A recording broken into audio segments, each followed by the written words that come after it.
Before the first shot was fired, one world had already fallen. War rarely begins with declarations. It begins with silence, with missing ships, with occupied skies, and sometimes it begins in a world that no one is willing to save. Before the Federation ever fired a shot at Cardassia, before Settlick III became a battleground, Bajor had already fallen. In 2328, the Cardassian Union invaded and annexed the Bajoran homeworld, strip mining its resources and enslaving its people. The Federation condemned the act and did nothing. Their excuse was neutrality. Their motive was stability. Their failure was historic. As Cardassian borders expanded, so did their ambition. Federation colony ships found themselves claiming worlds that Cardassia also viewed as its own. Tensions rose, systems were disputed, diplomats stalled for time, and while they argued, Settlik III happened.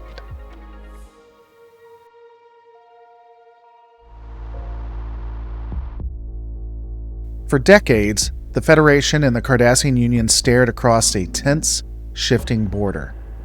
Then, on a quiet colony called Settlik III, the staring stopped. In 2347, Cardassian forces launched a sudden raid on the Federation colony. Their justification? A classified Obsidian Order memorandum, dated Stardate 2347.4. It claims Settlik III was harboring a Federation weapons depot, masked as a civilian settlement. An immediate and decisive response is required to eliminate this threat and preserve Cardassian security interests. But then, when the dust settled, there were no weapons, only bodies. The Settlik III massacre marked the true beginning of the Border Wars. Hundreds of civilians were killed, entire neighborhoods leveled. The USS Rutledge, under Captain Benjamin Maxwell, responded to the colony's distress call. Among the crew, a young tactical officer named Miles Edward O'Brien. He wasn't a hero. Not yet. O'Brien and a 6-person security team beamed down behind enemy lines to rescue trapped survivors in a collapsed municipal shelter. What they found were Cardassian soldiers executing survivors. Slowly, deliberately. O'Brien gave the order. Phasers were set to kill. The firefight lasted 17 minutes. 3 Starfleet officers died. But the civilians, 12 in total, lived. One of them would later name O'Brien the hero of Settlik III. He never used the title himself. Years later, O'Brien would describe the moment he took a life for the first time. He looked right at me, and I killed him. For Starfleet Command, it was a successful tactical action. For O'Brien, it was a memory that never left. Cardassia would later call the attack on Settlik III a terrible mistake. The Federation never declared war, but it did begin sending more ships to the border. More ground units, more O'Briens. Settlik III didn't just start the war. It shattered the illusion that the Federation was safe. And it forged the men who would one day fight in the war they still wouldn't name.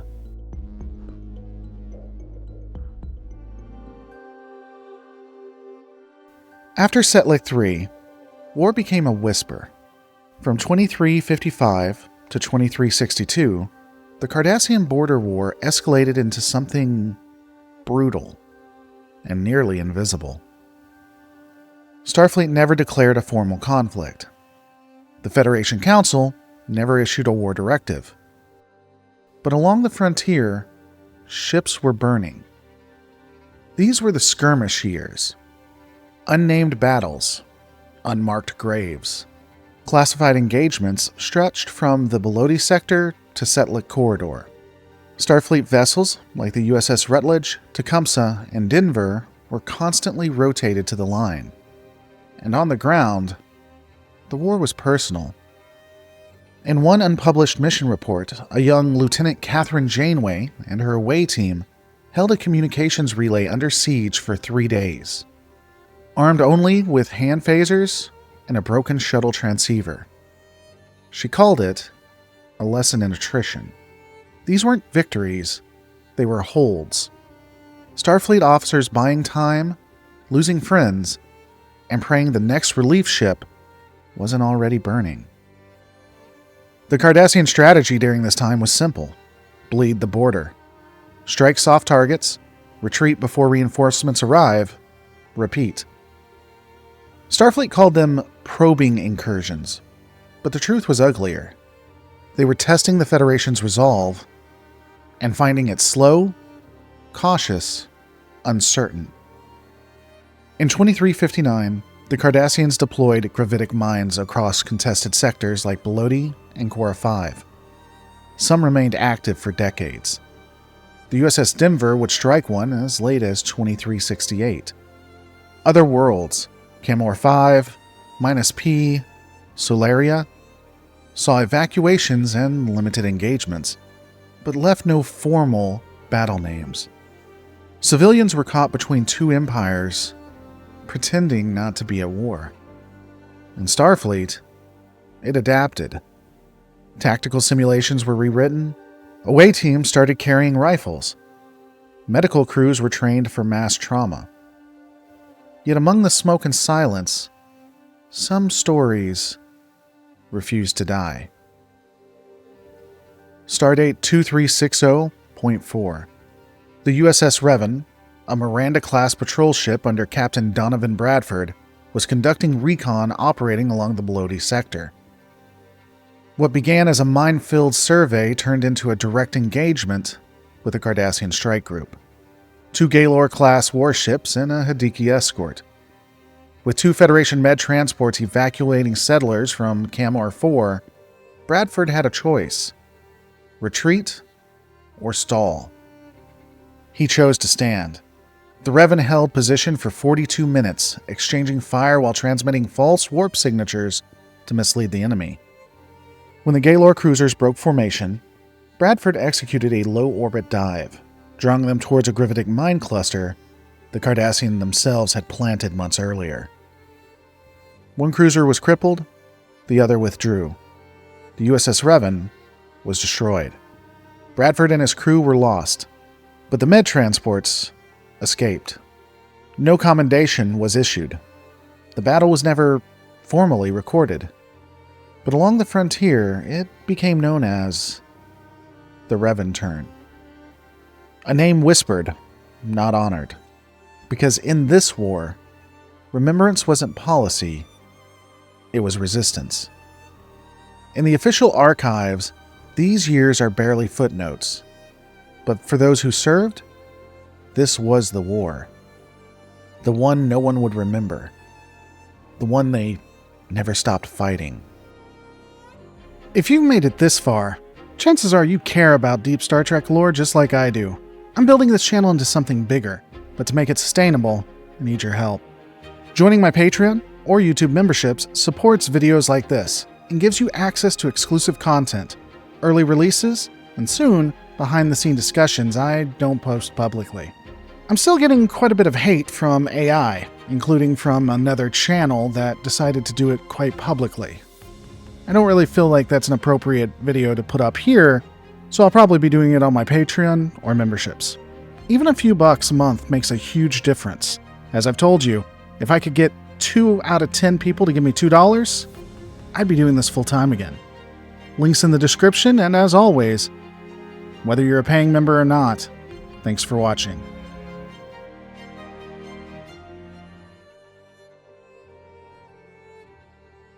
By 2362, the Cardassian Border War had entered in its coldest, cruelest phase.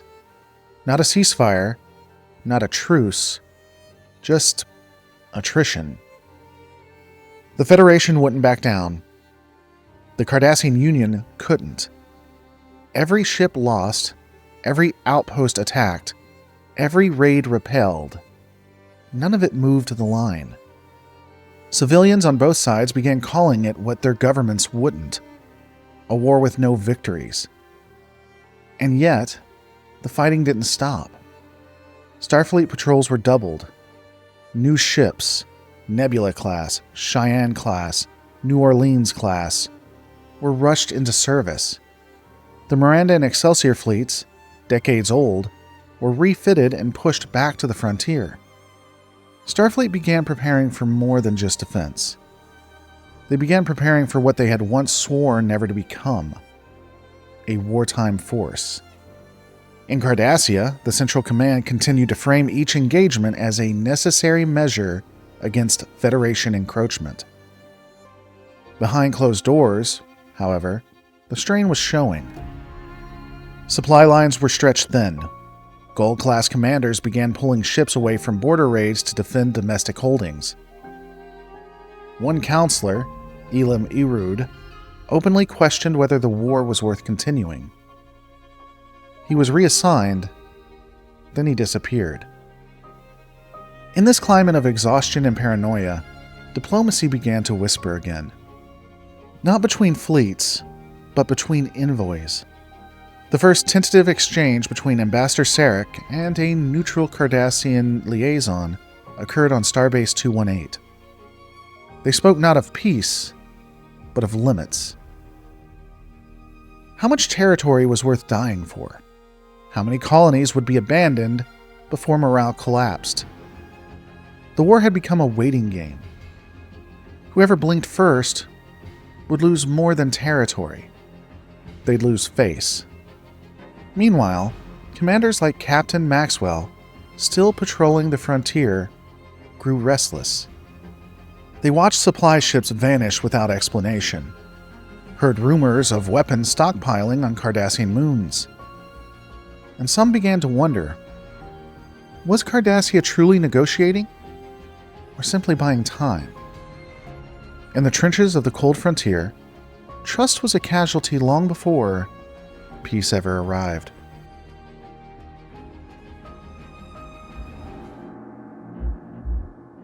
By 2365, the Cardassian Border War was entering its most deceptive phase.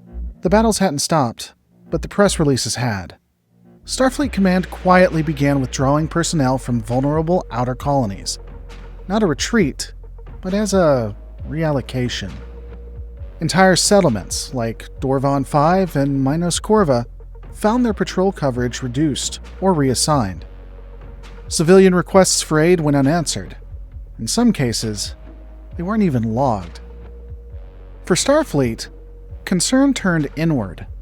A growing divide formed between those still stationed along the frontier and those at headquarters who believed the crisis was being contained. One internal memo warned, morale among patrol crews is low. Reports of command ignoring distress calls are credible. We are abandoning our people. Meanwhile, in Cardassia, things were unraveling.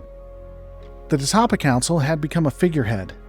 The Obsidian Order controlled intelligence, and the Central Command controlled everything else.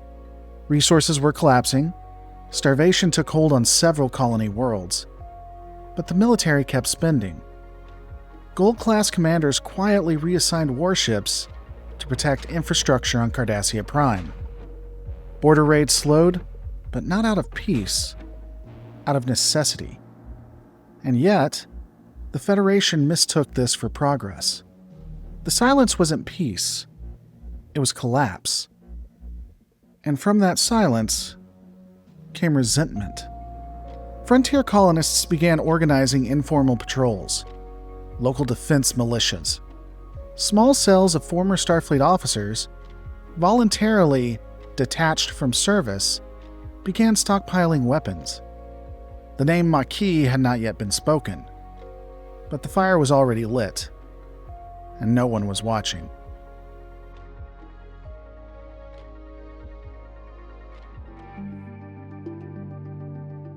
By 2367, the Cardassian Border War had lasted 2 decades.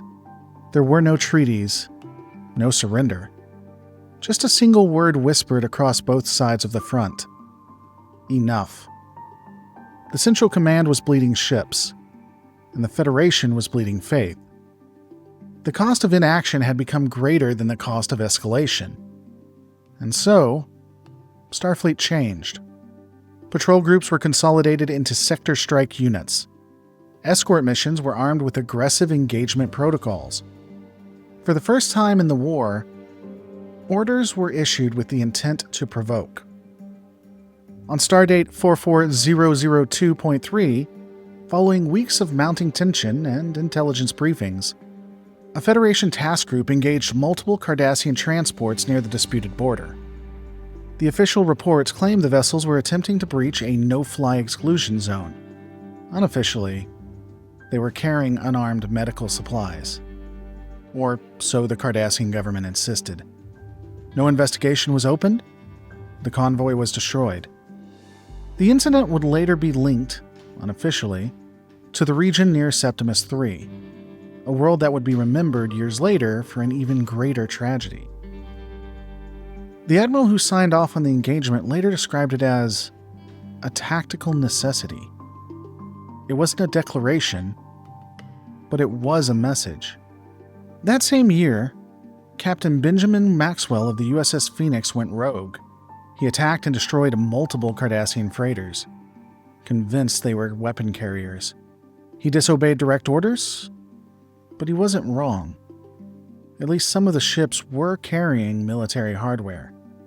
The Cardassians were still building up, and now, so was Starfleet. The war was no longer being denied, it was just being fought in the margins. Every destroyed ship became a footnote, every civilian death a strategic incident. Diplomats returned to the table, only now it was under threat. But it wasn't Starfleet Command that forced their hand.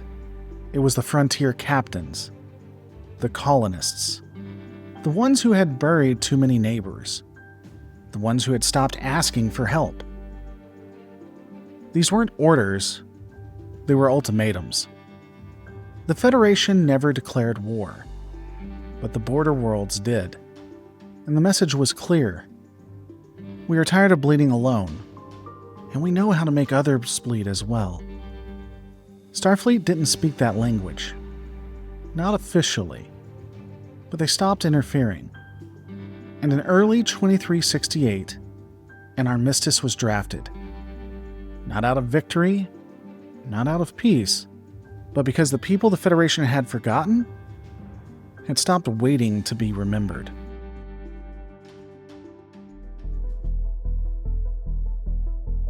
In 2368, an armistice was signed.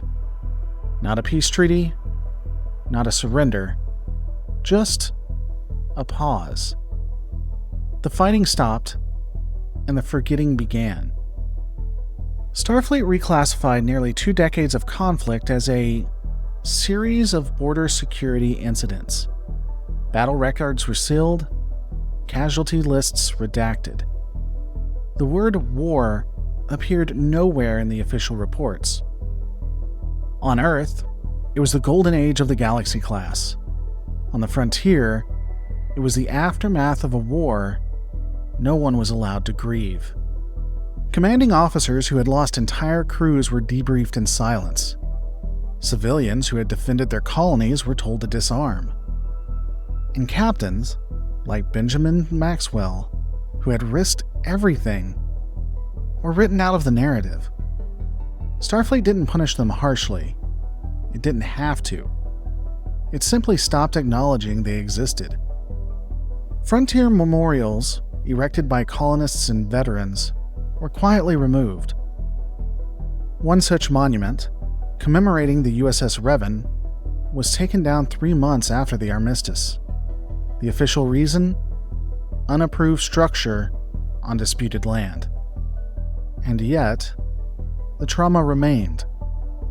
Among veterans, the phrase Revan turn became a whispered code, a reminder of what Starfleet didn't record, but every survivor remembered. In private quarters and dim-lit starbases, stories were traded like contraband. Stories about lost convoys, ghost signals, secret operations that ended in silence. The Federation didn't call it a cover-up. It called it moving forward. But for those who had lived it, and for the families who never got the full story, there was nothing forward about it. There was only absence, and the slow, quiet rewriting of a war that everyone lost, and no one officially fought.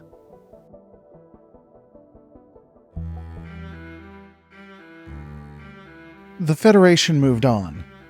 Cardassia turned inward, and the files were sealed. No public hearings, no official truth commission, just silence. A generation of veterans retired into obscurity. Some were promoted quietly, others quietly discharged. Many ships were decommissioned. The fate of the Revan was lost to time. The list of skirmishes was rewritten as exercises. Casualty reports became classified operational losses. Cardassia buried its own truth. It blamed the war on dissidents, spies, or Federation aggression. History was sculpted by whatever regime happened to hold power that year. But the war's scars were harder to hide. Veterans suffered quietly. Border colonies remained impoverished, and the Maquis, once written off as fringe terrorists, would become a full-fledged insurgency. By the time the Dominion arrived, both powers were unprepared, not just militarily, but spiritually. The Forgotten War wasn't just forgotten, it had taught all the wrong lessons. That neglect was cheaper than justice, that silence was easier than memory, and that peace, if you spun it right, didn't need to be real. The Dominion War redefined everything, but for those who served on the frontier, it didn't feel new. They had seen starships burn before. They had watched governments compromise their people. They had learned that peace is fragile, not just because of enemies, but because of institutions that prefer comfort to confrontation.